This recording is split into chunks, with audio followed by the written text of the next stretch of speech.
اعوذ باللہ من الشیطان الرجیم بسم اللہ الرحمن الرحیم.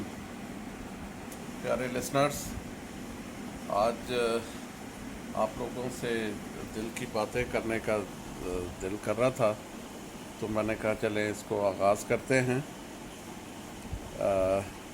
صورتحال ملک کی ایسی ہے جس میں تمام تر افراد اس ملک کا درد رکھنے والے، اور سارے لوگ جو اس ملک میں رہتے ہیں اس ملک کا درد رکھتے ہیں، وہ کسی نہ کسی طرح سے پریشان ہیں، کسی نہ کسی طرح سے دکھی ہیں.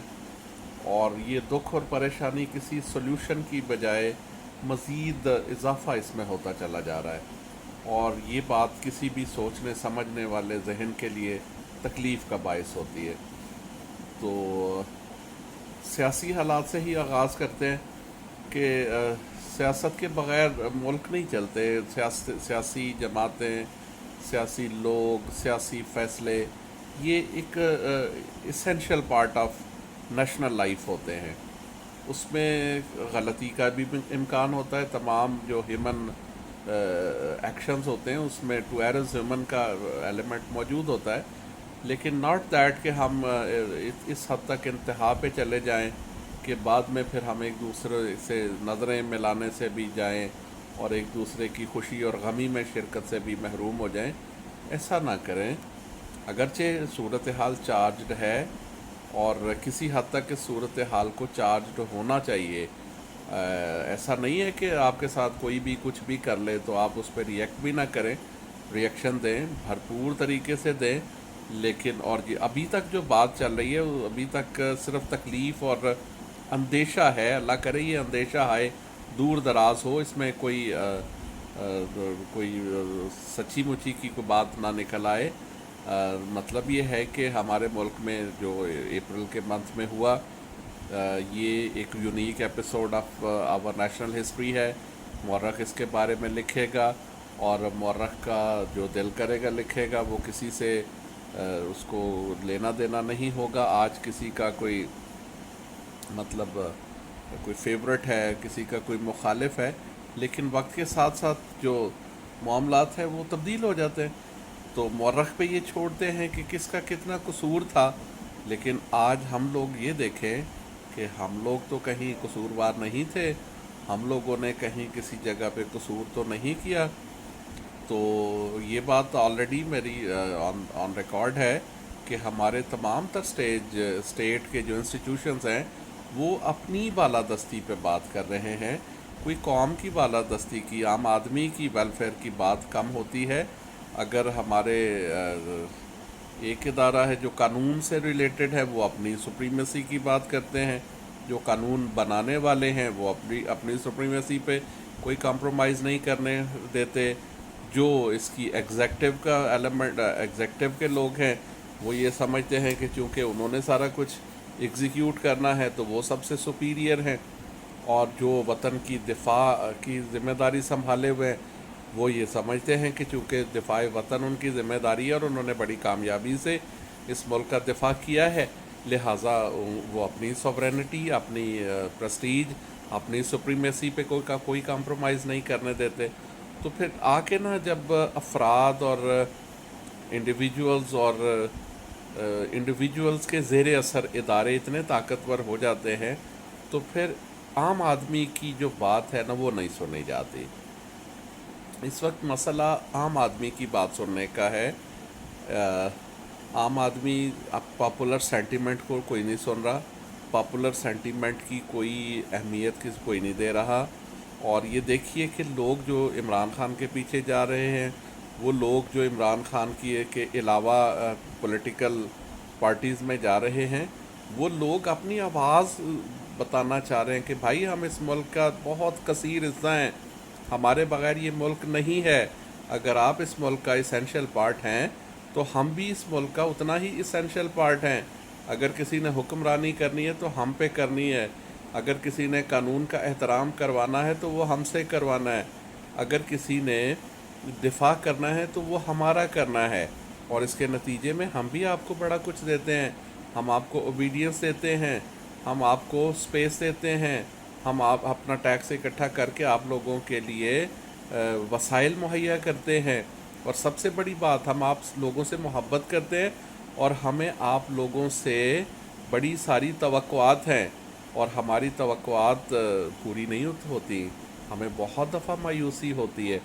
تو صورتحال کو ذرا بہتر کیجئے، یہ دیکھیے کہ کس نے کتنا قصور کیا، خود دیکھیں اداروں کے اندر اکاؤنٹیبلٹی کا سسٹم موجود ہے۔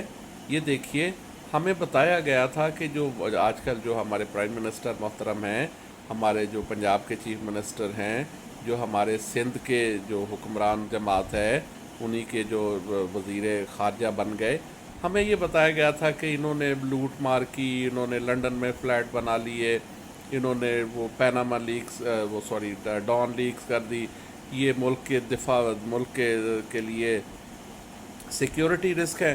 ہم نے یہ بات مان لی، اس کے بعد ہم نے ان کے ساتھ اپنے آپ کو الوف کر لیا۔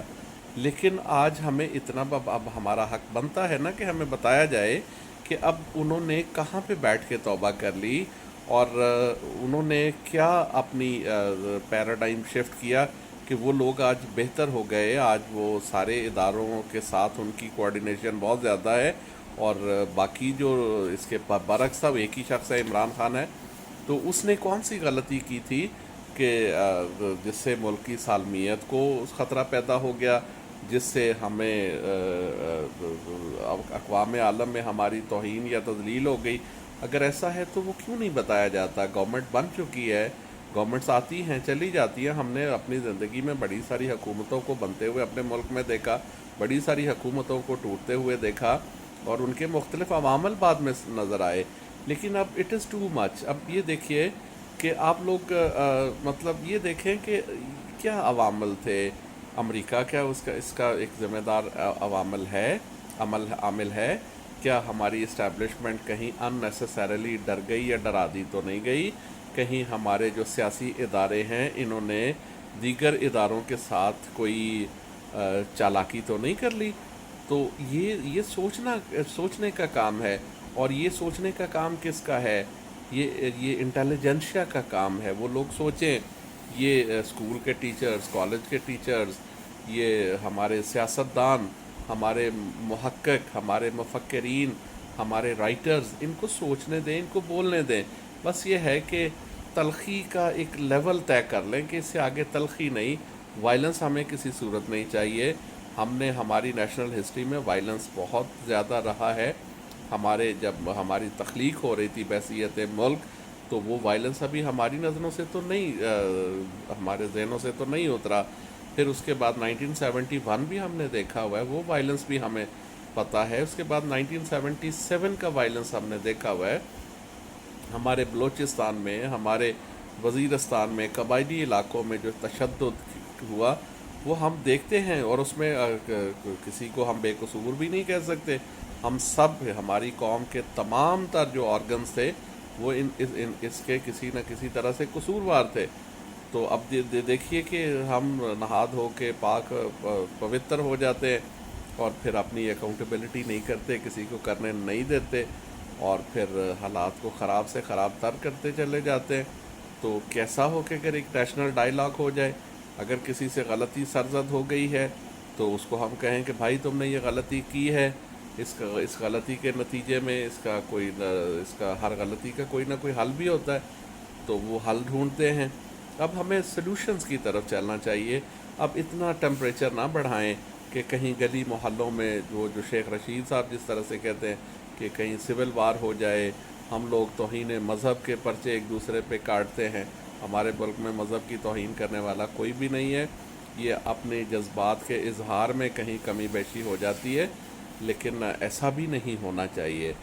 تو ہمارے جیسے تعلیم و تربیت کے شعبوں سے تعلق رکھنے والے لوگ بھی، ہم جب طالب علموں کے سامنے کھڑے ہوتے ہیں تو طالب علم ہمیں گھسیٹ کے لے کے آتے ہیں اس موضوع کی طرف، اور یہ مجھے پتہ ہے کہ ہم لوگ کس طرح سے ان سے جان چھڑاتے ہیں، کس طرح سے ہم دیکھتے ہیں کہ یار یہ کلاس روم ایسا اپروپریٹ فورم ہی نہیں ہے، لیکن ہمیں ان کی آنکھوں میں اترا ہوا غصہ بھی نظر آتا ہے، اور ہمیں یہ بھی پتہ ہے کہ ہم نے کس طرح سے ان کو اپیز کرنا ہے، اور اس کے لیے ہمیں کچھ عوامل سے فیور بھی چاہیے ہوتی ہے۔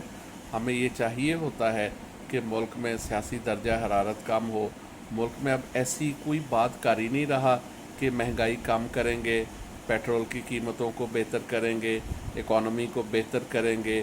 یہ جاب مارکیٹ میں ہم اب یہ جو بچے جن کو ہم پڑھا رہے ہیں, ان کی سب سے بڑی جو کنسرن ہے, میرا بھی یہی کنسرن ہے, میرے جیسے ہزاروں لاکھوں لوگوں کا یہ کنسرن ہے کہ یہ جو یوتھ ہے یہ ہم نے ان کو سیٹل کہاں پہ کرنا ہے, یہ روزی روٹی کے لیے ان کے پاس ہم نے کیا چھوڑا ہے.